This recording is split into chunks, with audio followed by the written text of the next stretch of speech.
the things that matter the most have to do with the teacher and the student and how they interact in the classroom.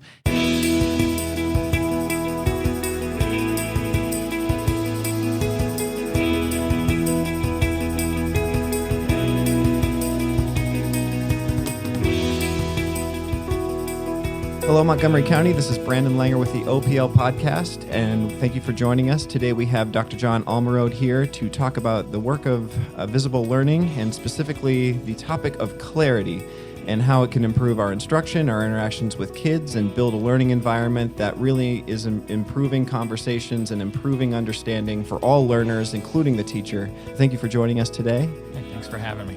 And also joining me today, I have Ms. Stephanie Schwab. Hi, everybody. Stephanie Schwab, STEM Program Administrator in the Office of Professional Learning. And Mr. Jesse Gluckman. And I am also from Montgomery County, the Office of Professional Learning. Awesome. So my first question today is just broadly, we're working on clarity in general today, but you started today by highlighting all of the work of Hattie's research, and those of us that are still learning about that have a lot of questions. What do those effect sizes really mean? And one of the interesting things that you pointed out today was this idea that those upper level effect sizes, we actually have a lot of control over. These are the things that we as teachers can address. These are where instructional strategies that we control can improve learning. And I was just curious if you could, highlight that for our listeners. Yeah, absolutely. The Hattie database is profound for multiple reasons. Number one is it gives us a body of research about what works best in teaching and learning, but it also gives us a scale for determining what best means.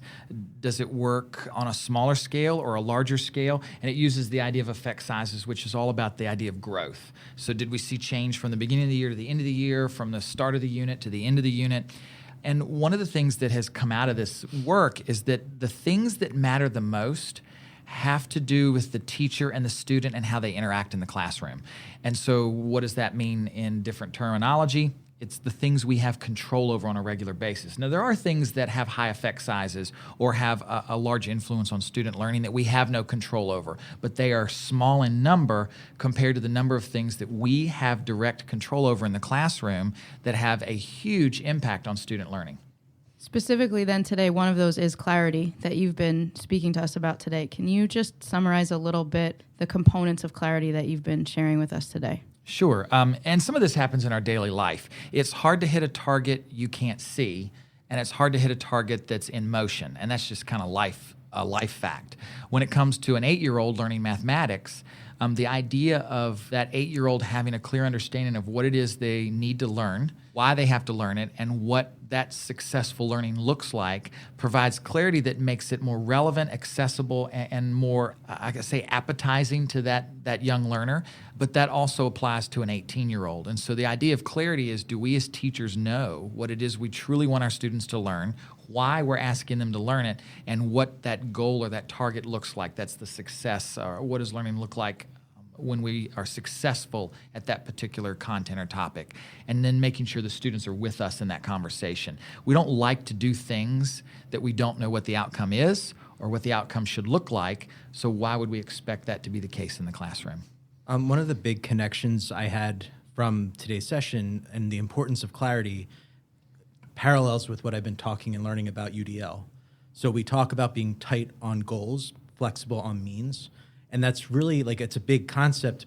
You don't really know how to do it. So when John's here speaking to us as teachers and he's making things really explicit about how to take an objective and make it so that kids can access that, it also, I see this great opportunity to say, yes, when we're clear on the goal, when we're clear on what we're trying to do, then we can sort of differentiate easier in the classroom for all students to be able to learn. So I see that connection, and I really want to sort of amplify that through some of the other work we do this year. And I bet you can relate to that, Stephanie, with the STEM work. There's a lot coming from the state of Pennsylvania. There's a lot coming from the IUs in particular. I think part of it is really that modeling that he's doing for us about what it actually looks like when you deliver an effective professional development session and how you're truly modeling everything that we want to see happening and what is it that we can do to better engage participants.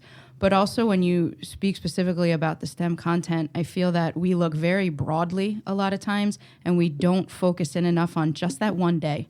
What is it that students are going to walk out of my classroom today knowing what they learned, why they learned it, and how they actually learned it? And I think we focus too much on a larger scale and don't really think about that one class period and what they're going to walk out the door with. And I think that evaluative practice is important on part of the teachers, but also for ourselves. And one thing that happened while I was in the session today, you alluded to an activity you had done with a different purpose, and then you reapplied it for another purpose because you realized you found the value in that. What kind of lens do you take when it's time to come work with teachers, John? It's the same lens that I would use or used when I was in the public schools as a math and science teacher. The idea that there has to be intentionality and purpose behind everything that we pick to use that day or to ask our learners to engage in. And so rather than just picking a strategy because it's my favorite, because it shows up on evaluations as being popular, because it's fun, because it's new, all those lists of things that we use to motivate ourselves to do something.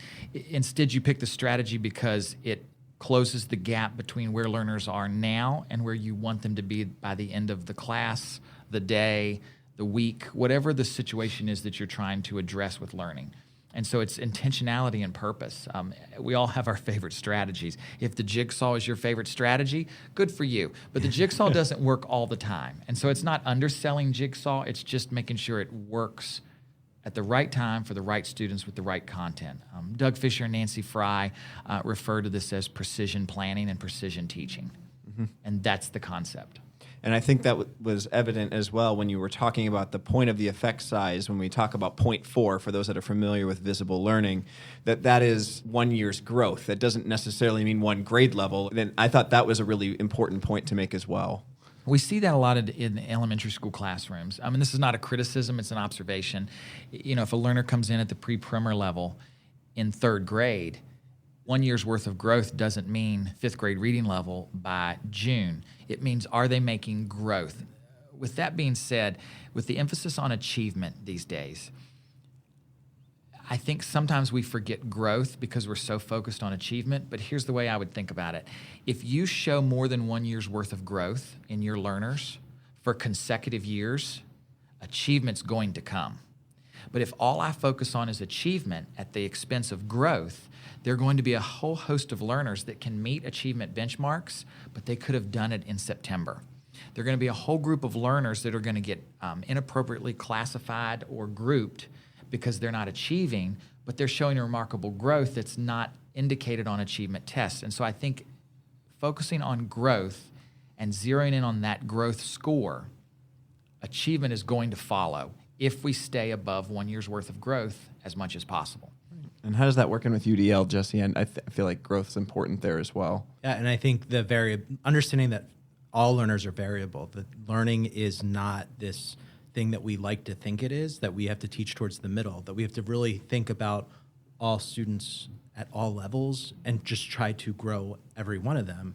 It's a really daunting task, but that's the work that we're in, right? So it's really interesting to sort of look at all these concepts and these philosophies and see that they're all getting at a growth model being the most effective way to think about each student. We still have an afternoon session coming up, and so just curious, what do you hope to achieve with teachers in these sessions that they're going to immediately turn around and walk away with, that we can start making that usable for a broader audience, for those that may have not been here today? Absolutely. The goal is not to reinvent the wheel. And that's a little cliche, so let me clarify that. This doesn't require a complete redo of what we do in our classroom. What it does is a quick reflection on where am I in terms of making learning clear for myself as the teacher, as well as the students that are in those seats, and what am I already doing that meets those needs and gives me the learning outcomes that I'm looking for, and what are some things that I can tweak. There's no one right way to do it, except the way that produces learning gains. And so what's working, keep doing it. What's not working, make adjustments. And some of that may require simple tweaks in our strategies and tasks. This afternoon, we're going to take the learning intentions and success criteria from this morning and talk about how those help us pick the best strategy at the right time for the right student with the right content. And so it's not a complete reinvention. It's a reflection process on what's working and what's not, and then what do I change to make sure that everything is working to the best of its ability. And I love that statement because it's something that Stephanie, you talk about a lot with regard to the visible learning. What can we look forward from the IU with kind of that in mind as well coming up this year? So we're going to focus on a couple more of the influences from the visible learning research, feedback, efficacy, a day of what works best when, and then the assessment capable visible learner. So we have 4 days of professional development coming up later in the year, 2 in January, 2 in April, to really start digging into different influences to see what is the area that might fit best at your school district or school at the time, so that you can pick something to really focus on and dig deeply into and not be overwhelmed by all of the influences that are out there, and just be a little more strategic in the work that you're doing. Yeah, I remember when I first logged into the Visible Learning website and I pulled down that 2-page, it's red, green, all that stuff. And it was a daunting task. And because then you start to dig into what that data and how extensive it really is. I love that we're looking at setting specific goals for ourselves and working with our districts to identify what those should be and continue to have those conversations and dig in on one or two. And Kristen Anderson was here earlier this year and she's coming back. She was saying, it's not just about picking one or two. It's about picking where, and John, you were kind of talking about this morning, where are the ripple effects? Where are the ones where one influences 10? And if we don't do that, if we just zero in on this one, we may as well just ignore the research at that point, because I don't think that's the story it's trying to tell us when we look at the data. That's a good way to put it. Thank you for joining us over your lunchtime. We really appreciate it. We're just trying to get it as much as we can for everybody in the county and spread this knowledge and point people to opportunities with the IU to come out and visit and learn with us. We have a bunch of our consultants in on your session today learning together, and that's what we're all about. So thanks again for joining us over lunch. Thank you to my colleagues for joining us. And for everybody else out there, we will continue to have our conversations with guest speakers, school districts, student projects. We're trying to put it all out there, help promote all the good things going on in education throughout the county. So if you have a project you'd like to highlight, please feel free to reach out. And until next time, this is Brandon Langer. It's been the OPL Podcast. Thank you.